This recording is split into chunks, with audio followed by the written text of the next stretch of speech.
Most young men are single. Most young women are not. Men under 30 aren't having sex. The answer's simple. Dating in this fucking era, it sucks! The number of men reporting no sex in the last year has tripled. You're all replaceable. Dude. 90% of men are effectively incels, otherwise known as involuntarily celibate. Unable to get women, unable to get dates, unable to start a family. They don't even like the modern feminist women of today. Women, on the other hand, have their own complaints. They can't find a quality man. Sure, they can get plenty of hookups with attractive guys, but they can't find a quality man who actually wants to commit to them. Modern dating is beyond broken. Let's examine why. We can roughly divide single men and women into 4 categories. The top 10% of men, the bottom 90% of men, women younger than 28, and women 28 and older. Each of these categories has very different experiences and perspectives, and that's where all the confusion comes from. Women complain about guys because they typically only date the top 10% of guys who behave much differently than the average or above average dude. Guys complain about women having it easy, but they don't understand that women are not actually looking for sex. Let's look at the plight of each category, starting with the bottom 90% of men. You guys honestly probably have it the worst. Not only do women blame you for all the bad things the top 10% of men do, thinking it's all men, but they call you a creep and pay exactly 0 attention to you.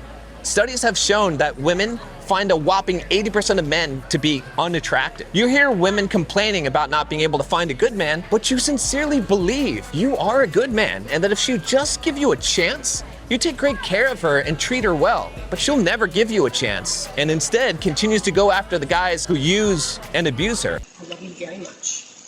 I don't love you. That's the big problem. Perhaps you resort to nice guy tactics and try to befriend women, often becoming the surrogate boyfriend, providing for a woman's emotional needs while she goes and f***s a top 10% guy. I don't even know why I tried. You did me wrong and I can't forget that. Maybe you use sites like OnlyFans as a substitute for real female companionship and to fulfill the protector-provider instinct. Out of frustration and a feeling of hopelessness, you might have adopted the victim mindset and got sucked into the echo chambers of black pill doom and gloom or women hating red pill ideology, which are all just coping mechanisms. You feel powerless, and in some way, you're right.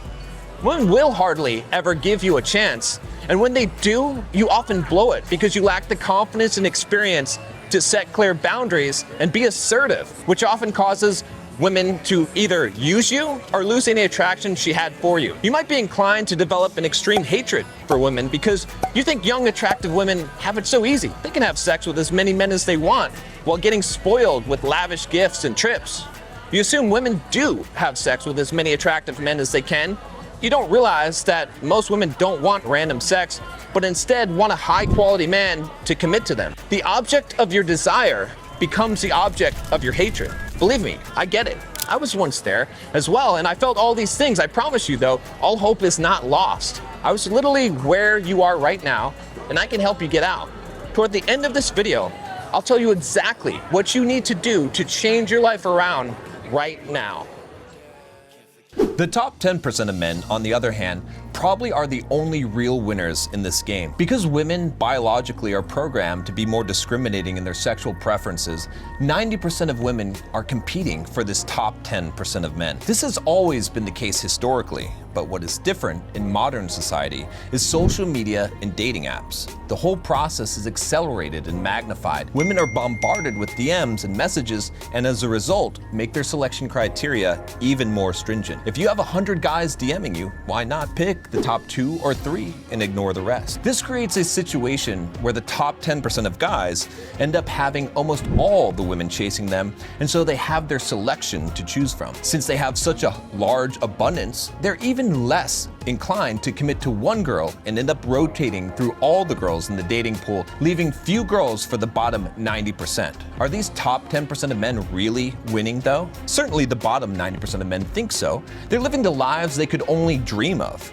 But even though these guys are having sex with lots of women, they still have a hard time finding a long-term prospect. Feminism and boss babe wokeness make many of the attractive women they meet undesirable for the long term. Most men really want to find a good wife to raise a family with, but many of these men feel they can't find that in Western society. Hookups lose meaning over time, and women who lack self-respect do not make good mother material. And so, the top 10% of men, once thought to be the victors, find themselves trapped in a hollow world of superficial connections and empty conquests.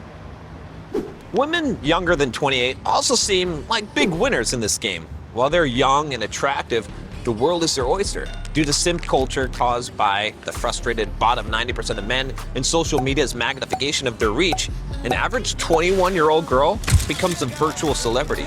She receives no end of male praise and validation. All she has to do is post a picture with some cleavage online, and the simps will come out of the woodwork to buy her farts in a jar. Free drinks, free meals, free trips, and plenty of sugar daddies willing to pay her an allowance. But she doesn't even need men's money. She can just take off her clothes on OnlyFans and make more money than a doctor or a lawyer. Just a small cost of the loss of any high-value, respectable man who would have considered wifing her up in the future. Of course, she doesn't really care about that right now, but she will. When you're treated like royalty, your standards become very high. Too high for any guy to fulfill. She's not happy with any one guy and moves on to the next. Society tells her to enjoy her youth and to go out and party and have fun. Why not? You only live once. Society tells her she can have sex like a man and be a free and liberated woman, but somehow she isn't happy. She knows that all the gifts and praise she is showered with are only skin deep. Her shallowness attracts to her shallow guys, and those guys turn out to be jerks. And so she joins the bandwagon of hating men and jumping on whatever woke social media cause is the flavor of the week. She thinks the ride will continue forever, so she doesn't think of settling down and wasting her hotness. She has no idea what's coming for her. For every woman, it's different. But in general, around the age of 28, women start to see a sharper decline in their appearance of youth and beauty. Because it can happen so rapidly, it's often known as the wall. Post-wall women can get plenty of guys to sleep with them or go on dates, but they have a very difficult time getting guys who meet their standards to commit to them. They often get played by the top 10% of guys who will tell them what they want to hear until they get a chance to sleep with them and then ghost them afterwards. At this age, women often realize that the carefree attitude of "I don't need no man" no longer serves them well, and they are looking for a real masculine man to build a family with who will take care of them and treat them like a lady. Unfortunately, very few men are masculine.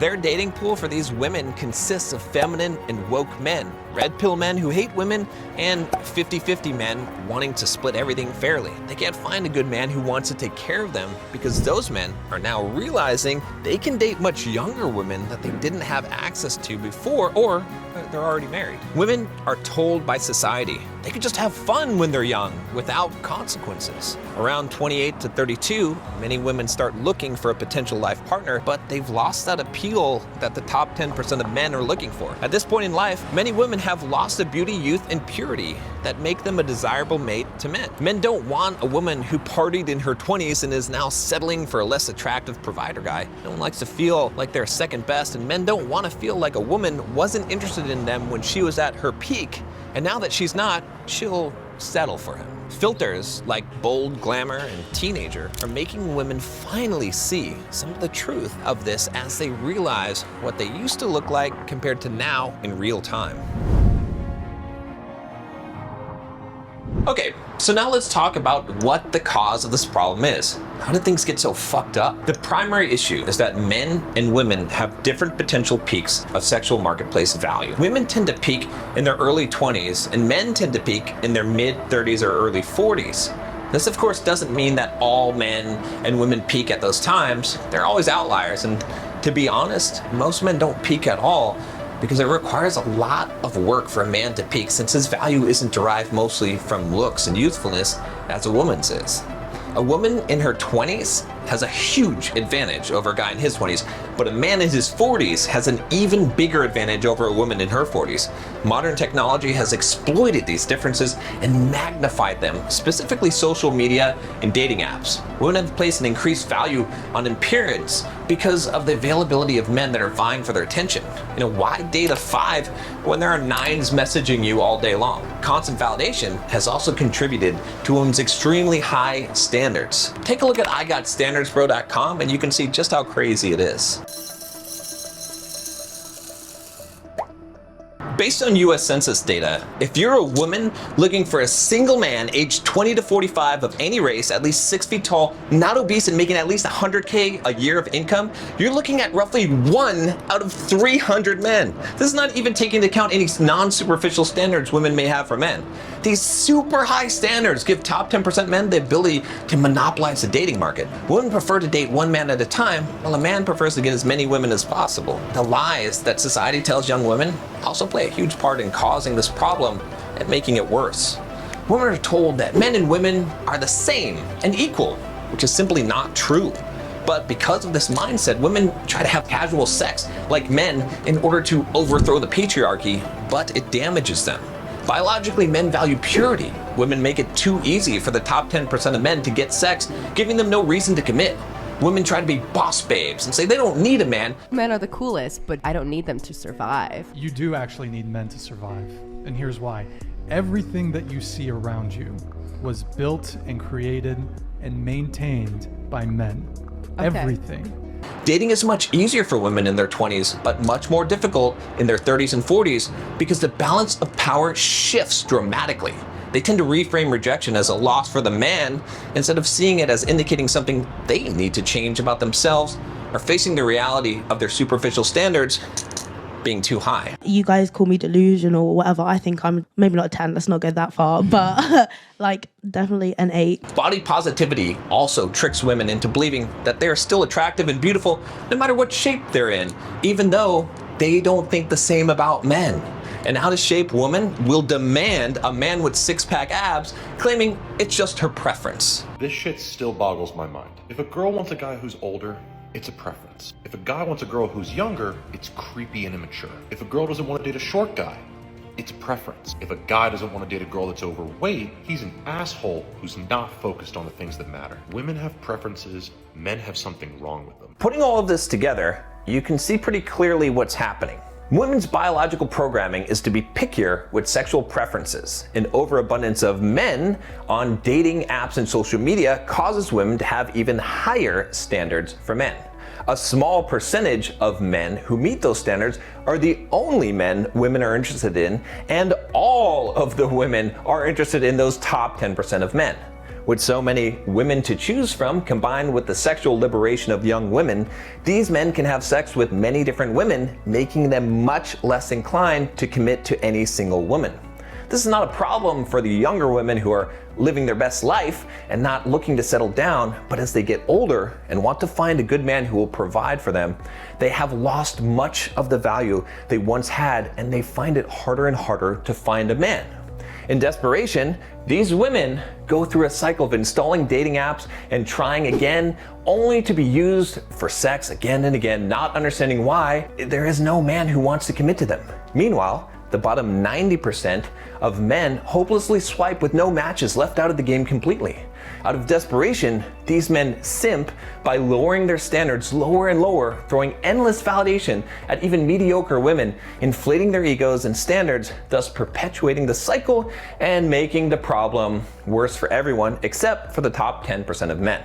And that is the ugly truth about modern dating. But what can you do about it? If you're a bottom 90% man, subscribe to the Bulldog Mindset and watch my videos on how to transform into a top 10% man by improving your mindset, finances, fitness, and social skills. Most top 10% men are 35 plus, as it takes time to build oneself up.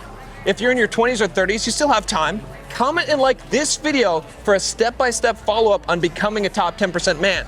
It's not that hard since most men don't even try. For now, the first step I would recommend is to get your financial life set. Having money makes a huge difference in your life, not just because it brings you higher status, but because it allows you to have the resources to build yourself in other areas as a man.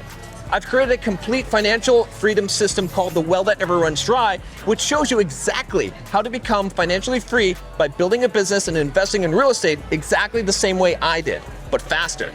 Click the link in the description below to schedule a free consultation call to see if you qualify for the program. If you're already a top 10% man, there isn't much I need to tell you except to get off the treadmill of endless hookups and validation and make sure you have the other areas of your life squared away. You're winning the game right now, but what is your long-term objective? If you're looking for a woman to build a family with, look for a woman who treats you like a king and has a very high desire for you. Be selective, because if you don't, you could end up losing your money and kids to a woman you really don't know. Remember, no matter what your situation is, you can only change yourself and adapt to the current state of the game. We can talk about what's wrong with society and other people all day long and what they should be doing, but it doesn't really matter. Instead, focus on yourself and what you can do in your present situation. If I can do it, you can too.